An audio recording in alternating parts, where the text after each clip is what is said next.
Well, hi, everybody, and welcome to this week's Ingles Furman Radio Network preview of round two of the NCAA's FCS playoffs. Furman on the road at number 7 national seed Incarnate Word in San Antonio, Texas. I am Dan Scott, the voice of the Paladins. Good to have you with us as always. And hey, we are 12 games into this season, getting ready to play game number 13. That can only mean that you're advancing in the postseason, and that is a good thing around these parts. Looking forward to making the trip and being in San Antonio with David Cobb, Marcus McMorris, and Tom Van Hoy. The entire crew will be there, and we'll bring you all of the action. We'll tell you about the broadcast information coming up in just a bit. But of course, the Paladins are coming off of the 31-6 win over Elon, and some historical significance to that game. It's the first time in Furman's long and illustrious playoff history that they have not allowed a touchdown. The 6 points allowed is the fewest a Furman defense has ever allowed in postseason play. Dwayne Vaughn's unit was outstanding against the Phoenix, limiting them to just the two 50-plus yard field goals. Meanwhile, the offense, while it wasn't as crisp perhaps as we had seen in recent weeks, still put 31 points on the board, controlled it in the running game. It was a fun afternoon in the first home playoff game since 2005 last Saturday. Now the attention turns to round two on the road against number 7 seed Incarnate Word. A little bit of intrigue in this one for a number of reasons, but just the fact that Incarnate Word is a national seed has some people scratching their heads a little bit, not because of their record or not because of anything like that. I mean, they're 10-1, but they did not win their conference. Their only loss came to Southeast Louisiana, who got the automatic bid, but the committee gave Incarnate Word the national seed and thus a bye last week. And interesting to note that now 3 of Furman's last 4 opponents have had a bye before playing the Paladins. So do the Cardinals this week. It is a team, and you can see some of the numbers that are scrolling on the bottom of the screen. Offensively, they put up video game type numbers playing in the Southland Conference. 582 yards per game, 52, basically 53 points a game. They run it for 199. They throw it for 383. Quarterback Lindsey Scott, and a lot has been made out of him. Lindsey Scott Jr. has played at 5 different schools. This is his 5th school in 7 years of college football. He played previously, I think the most recent school was out of also the Southland Conference, Nicholls State. But he has just been phenomenal on the season. 3,791 yards, 50 touchdowns, and only 4 interceptions all season. And he can run it. 69 carries, 342 yards. That's 5 yards a carry. Another 7 touchdowns. So this guy has accounted for 57 touchdowns on his own for this Cardinals offense. You look at their wide receiving core. They have a young man, Taylor Grimes, with 59 catches, 979 yards. Darian Chafin, 52 catches, 989 yards. Brandon Porter, 35 catches, 577 yards. And C.J. Hardy has 28 catches for 426 yards. Of those 28 catches, 6 of them are touchdowns. And oh, by the way, they have a 1,000-yard rusher as well in Marcus Cooper, 1,044 yards, averaging 7 yards per carry, 10 rushing touchdowns. So they have put numbers up on everybody that they have played. In fact, even the game that they lost, they still scored 35 points in. The question is, and I think this is a fair question to ask, is are those numbers, for lack of a better term, legit? Because of the conference they play in, because of the fact that the only team they've played this season with a winning record beat them, or will they be exposed by playing a team like Furman that is much more physical on both sides of the football? We expect it to be more physical than anybody they've seen. I put that question to defensive coordinator Dwayne Vaughn for our Pepsi countdown to kickoff, and he said that the truth probably lies somewhere in the middle. You'll have to listen to the radio pregame show to hear all of his thoughts on that. But Clay Hendricks told me, he said, I don't expect this to be a 14-13 game.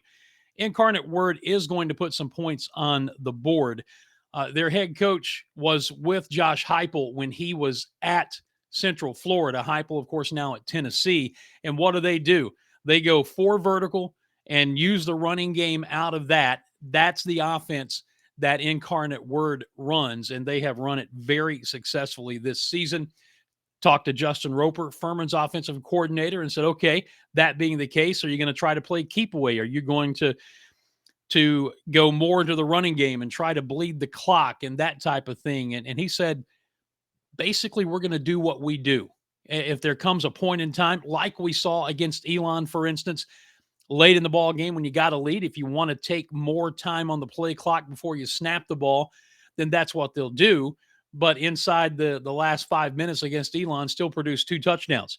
So it's just do what you have to do on both sides of the ball to win the game. And you look at Incarnate Word on the defensive end, they have been very good there as well, at least by the numbers. 337.7 yards allowed on average, 138.7 on the ground, 199 through the air. They've sacked the quarterback 39 times on the season. So they are very aggressive on both sides of the football, and it'll be up to Furman to deal with that. And I love talking to Justin Roper about the chess match. A lot of times I've said this before, going back to the old talk show days, the best conversations never make the air. And there's a trust factor in that. But we, even on the air, and we'll do it again this week, talk a little bit about the chess match and just what do they do? What do we do? How do they match up? What move do you do when this happens? What move do you do when that happens? And piecing it all together and then calling the game as it goes. The other thing I talked to Roper about was the fact that, in his words, the offense last week may be a little anxious. You have some guys who had not been in that position before. Furman hadn't been in the playoffs since 2019. And he said, you throw COVID in there and everything else, maybe they were a little anxious. He's hoping this week it's back to what you would call a quote unquote normal week.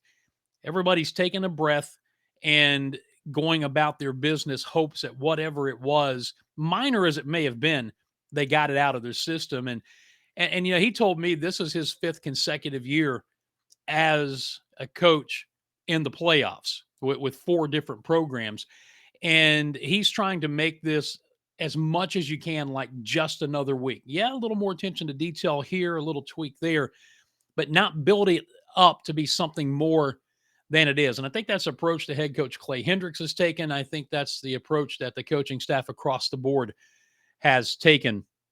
I know this team is ready to get on that plane and get to San Antonio and play football. Clay Hendricks has said time and time and time again that he feels like this Furman team is built to make a run. Well, in order to do that, you've got to win more than one game.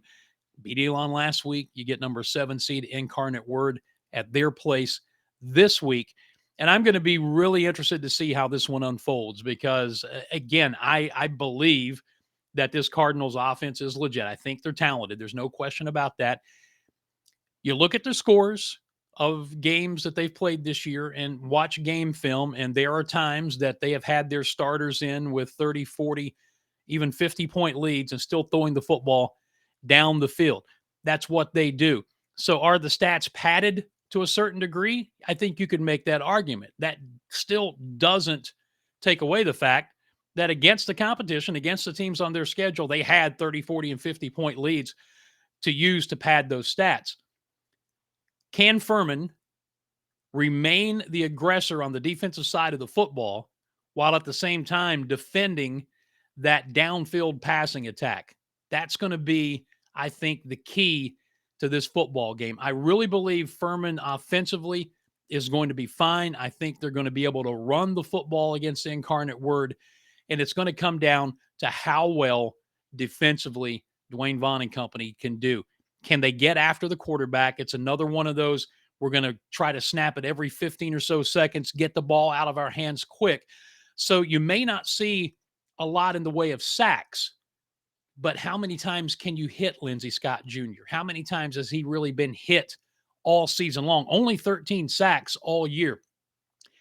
How much pressure can you put on him? How many times can you hit him? And how well can you disguise what you're doing at the back end and maybe make him think a little bit? The first read is not there, and then he has to go to the second. And just that split second more of holding on to the football is something that could make a difference in the pass rush. They get one-on-one down the field, they're throwing it up and saying, my guy is better than your guy, something that Furman has dealt with in its secondary multiple times this season.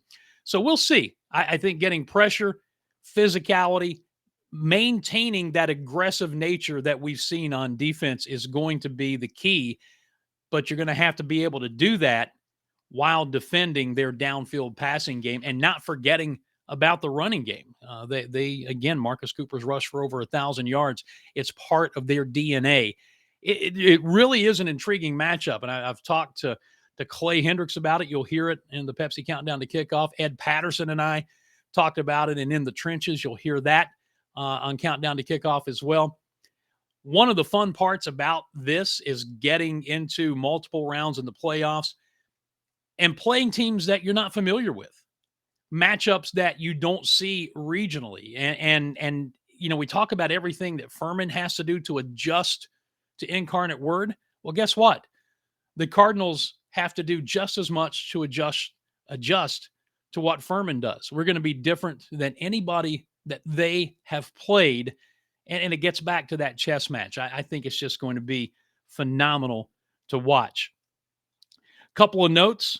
This is the first time, as hard as this is to believe, that Furman has played a game in the state of Texas.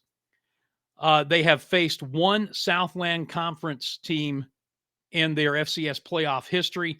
That was Ingles, which Furman won that game 14-12 back in 2005. That was first round action at Paladins Stadium.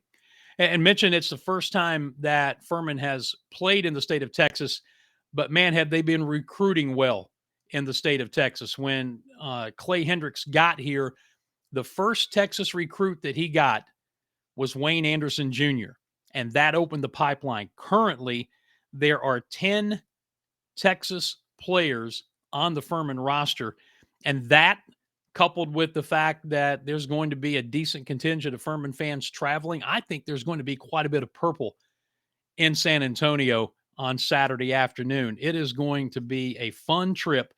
And then if you're fortunate enough to win that game, you play the winner in round 3, the quarterfinal round of Richmond and Sacramento State. Sacramento State is a national seed.